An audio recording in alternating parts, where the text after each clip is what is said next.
बिस्मिल्लाहिर्रहमानिर्रहीम। नाज़रीन अस्सलामुअलैकुम वरहमतुल्लाह।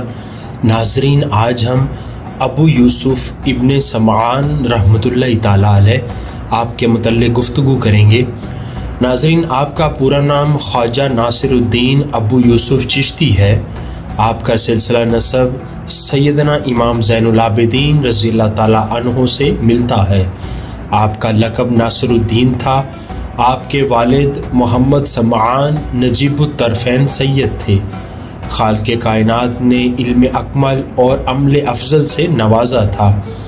आपने खिरका फ़ुक़रा इरादत अपने मामू अबू मोहम्मद चिश्ती से पाया और उन्हीं से तरबियत हासिल की। आप अबू मोहम्मद अब्दाल के भांजे, मुरीद और खलीफा थे। आपकी वालिदा माजदा अबू मोहम्मद चिश्ती की हमशीरा भी वलिया कामिल थीं। हमेशा इबादत और रियाजत में रहती। 40 बरस की उम्र तक शादी को तैयार ना थीं, लेकिन एक दिन वालिद माजिद अबू अहमद को ख्वाब में देखा कि फरमाते हैं, इस शहर में एक सैयदज़ादा मोहम्मद समआन है।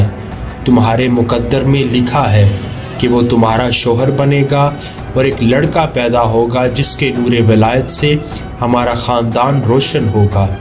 दूसरी तरफ ऐसा ही ख्वाब अबू मोहम्मद ने भी देखा। चुनांचे सुबह शहर भर में इस सैयदज़ादे की तलाश कराई गई। जब इस सैयदज़ादे को लाया गया तो बीबी का निकाह सैयदज़ादे से पढ़ा दिया गया। बीबी भी चूँकि वाकिफ़ हाल थी, मोतरज़ ना हुई।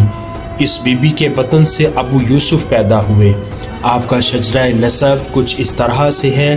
सैयद अबू यूसुफ़ नासिरुद्दीन चिश्ती बिन सैयद अबू नसर मोहम्मद समआन बिन सैयद अबू जाफ़र इब्राहीम बिन सैयद अबू मोहम्मद अल हुसैन बिन सैयद अब्दुल्ला अली अकबर बिन सैयद इमाम हसन असग़र बिन सैयद इमाम अली नक़ी बिन सैयद इमाम मोहम्मद तक़ी बिन सैयद इमाम अली रज़ा बिन सैयद इमाम मूसा काज़म बिन सैयद इमाम जाफ़र सादिक बिन सैयद इमाम मोहम्मद बाक़िर बिन सैयद इमाम ज़ैनुल आबिदीन और बिन सैयद मौला कायनात मौला इमाम हुसैन अलैहिस्सलाम है। और आपका शजरा तरीक़त कुछ इस तरह से है। हज़रत ख्वाजा अबू यूसुफ़ चिश्ती, उनसे ऊपर ख्वाजा अबू मोहम्मद चिश्ती, उनसे ऊपर ख्वाजा अबू अहमद अब्दाल, उनसे ऊपर ख्वाजा अबू इसहाक़ शामी चिश्ती, फिर ख्वाजा मोहम्मद मुमशाद अल्लवी, ख्वाजा अबू हस्बैरा बसरी, ख्वाजा हुज़ैफ़ा मुरअशी, फिर ख्वाजा इब्राहीम बिन अदहम, फिर फ़ुज़ैल इब्ने अयाज़, फिर अब्दुल वाहिद बिन ज़ैद, उनसे ऊपर ख्वाजा हसन बसरी, फिर मौला कायनात मौला अली करमल्लाहु वजहुल करीम और ताजदार कायनात सल्लल्लाहु अलैहि वसल्लम हैं। आप अपने मामू अबू मोहम्मद चिश्ती के ज़ेर तरबियत रहे। आपकी उम्र 36 साल की थी जब आपके मामू का इंतकाल हुआ और आप उनकी जगह मसनद अफरोज़ हुए। 50 साल की उम्र में आप अबू इसहाक़ शामी चिश्ती के एक खलीफा हाजी के मज़ार के करीब एक तय खाना बनवा कर उसमें मोतकिफ़ हो गए। आप तकरीबन 12 साल तक यहाँ मोतकिफ़ रहे। आपकी वफ़ात 100 माह रजबुल मुरज्जब 459 हिजरी को हुई। आप इलाका के काबिल एहतराम शख्सियत थे। आपकी मुलाकात अब्दुल्ला अंसारी से भी होती थी।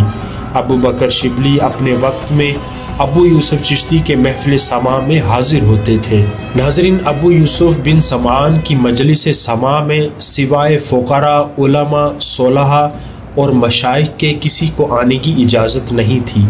समा के दौरान अगर कोई दुनिया वालों में चला आता तो आप समा रुकवा देते और उसके जाने के बाद दोबारा समा शुरू होता। अगर कोई फासिक के असरार करके शरीक हो जाता और आखिर वक्त तक रहता तो अपने फ़िस्क़ो फ़ुजूर से तौबा करके मशाइख में शामिल हो जाता। अबू यूसुफ़ बिन समआन अक्सर फरमाया करते थे कि मेरी मजलिस में अगर कोई फासिक व फाजिर आएगा तो वो साहिब नेमत होकर वापस जाएगा। एक शख्स ने अबू यूसुफ़ से दरियाफ़्त की कि अगर समा असरार इलाही है तो जुनैद बगदादी क्यों इससे ताइब हो गए। अबू यूसुफ़ ने जवाब दिया, शेख अबू बकर शिबली जुनैद बगदादी के खलीफा और हुज्जत हैं। बराबर मेरी महफिल में हाजिर होते और समा सुनते हैं। कसम अल्लाह की, अगर जुनैद बगदादी मेरी महफिल में शरीक होते तो हरगिज़ तौबा ना करते, चूँकि जुनैद बगदादी को अहवालो इख्वाने समा में दुश्वारी महसूस हुई, इसलिए उन्होंने तौबा कर ली। जिसको अख्वाने समा मुयस्सर ना हो, बिला शुबा उसको समा से तौबा करना चाहिए। समा के ख़ास आदाब हैं। जब तक तुझे ज़रूरत महसूस ना हो, समा न किया जाए। समा को आदत के तौर पर भी इख्तियार ना किया जाए। जब समा करे तो काफ़ी देर बाद करे, ताकि उसकी ताज़ीम दिल से महव ना हो, और पीर व मुर्शिद की मौजूदगी ज़रूरी है। समा की महफिल में बेज़ौक़ लोगों की शिरकत मना है। कवालों के लिए ज़रूरी है कि वो माहिर फ़न, साहिब इश्क व हाल और ज़ी इज़्ज़त हों। नौ उम्र लड़कों और ख़वातीन की शिरकत की इजाज़त इसलिए नहीं है कि इससे हिजाब और परागंदगी का एहतमाल होता है। कुछ जाहिल सूफ़ी इन बातों में तसर्रुफ़ करके तसव्वुफ़ और तरीक़े तसव्वुफ़ के लिए बदनामी का बायस बनते हैं।